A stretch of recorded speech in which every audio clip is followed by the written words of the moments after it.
Etwas, was es so noch nie gegeben hat. Hier kommt Gölle mit den Schweizer Gofen und dem Schwan.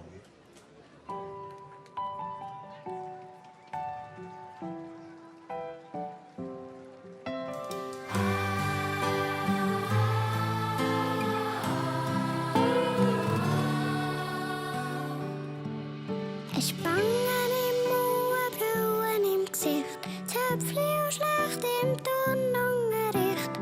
So mange blöde Witze habe ich dann über mich müssen lachen. Auf dem Schulweg bin ich gegen alleine gekommen.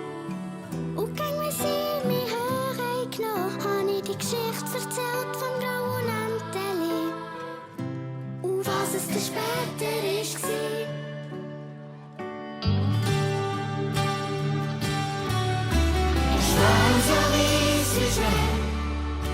Vergessen, was ist geschehen und für wo.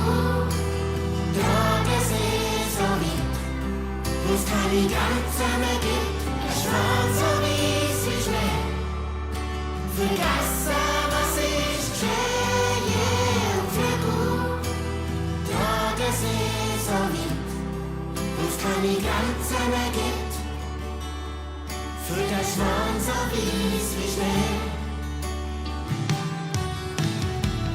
Der Schuh habe ich nicht mehr vorher gehört. Das hat mich dann noch manchmal gestört. Hätte ihr doch so gern gesagt, das, was dann ist geschehen, das tut mir leid. Und grad vorletzt da hock ich in ihrer Beiz. Da sagt eine Stimme zu mir, Sally, wie geht's? Drehe mich um und was er fast nicht kennt. Und sie so vor mir steht. Und es wird singen.